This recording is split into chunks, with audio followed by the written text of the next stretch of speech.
Gardner's not getting a ton of points, but are you satisfied he's making advances in other areas? Yeah, I think he's played really well, and we've got him killing penalties now, and he hasn't been on the ice for any of those goals against recently, and I think he's helped with his speed and his good stick, improved our penalty killing.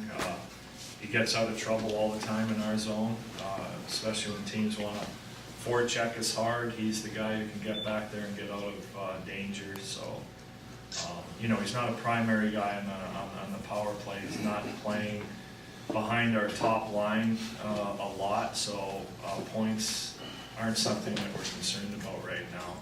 And I don't think in our league that you should base a defensive play upon goals and assists. It's not something you should do. Dion isn't playing well because he's got points. Dion's just playing well. Defensively, moving pucks, skating, hitting, and doing a good job defensively. That's what we look at. You talked about mental mistakes on the PK. Have you seen that kind of cut down in the last couple of games? I mean, we've spent a lot of time off the ice in meetings watching video and doing things on the ice in an effort to cut down on mental mistakes or mistakes of omission rather than commission. If we're going to give up a power play goal, we want to have been pressuring and been all over the other team and force them to make great plays. And I think we've gotten better at that.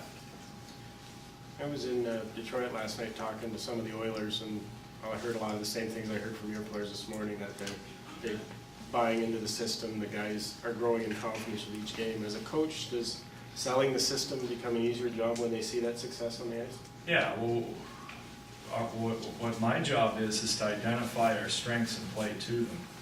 And with us, it's about speed and advancing the puck as quickly as possible.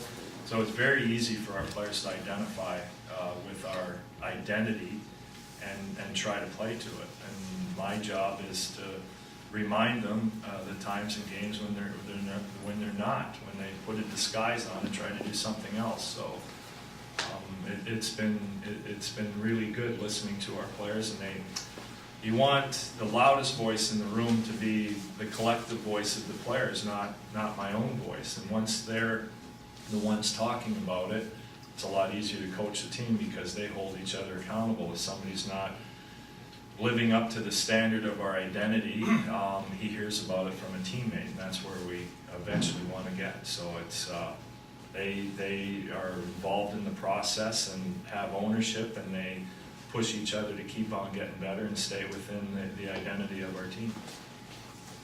They talked about maintaining that identity for 60 minutes. Is that a product of a young team trying to learn how to play the game you want to play? Well, I think so, and it's getting better. But you know, some nights I believe the other teams are trying to win too, and can disrupt. We shouldn't ever be so.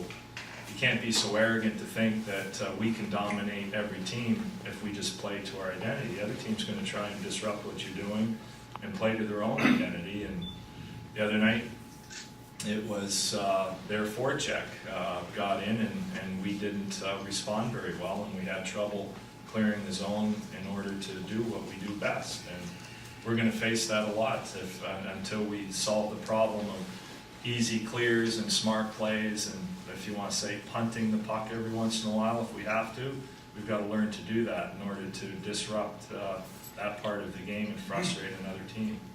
Joffrey was saying you guys wanted to be a very tough home team to play against at the beginning of the season. The past two games aside, do you feel as though you'd be Yeah, well, I mean, you want to establish and play your style. The tough team, I don't know if tough means finishing every check and being big. We're not. So what we want to be is a very fast team at home and be entertaining enough that our fans get in and enjoy the show, and we win. And that's what we're trying to establish nightly. Sometime for us right now, we play really well on the road, and we have to learn to play in this crucible of pressure, and I think we've gotten better at it. Ben has struggled, maybe at home, playing a little better on the road. Are you excited to see Well, how? Ben's only started one game at home, so he's really struggled at home. He's played one game at home and subbed in another, so that was one game. So I'm not gonna worry about one game. He's done the job in the 2 road games, and he's figuring out for himself how he has to prepare for the home game. So it might be a little bit different, and he's gonna keep on improving.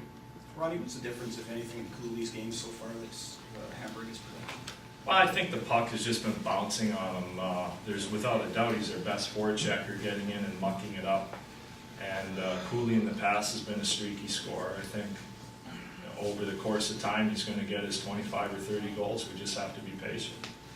Commissaric said a day of treatment and he feels a lot better. Do you feel confident he's ready to go tonight? Oh, for sure. I mean, watch him out there. The guys who were getting slashed the other night, it's sore one day, the next day with all the treatment and the way you do things.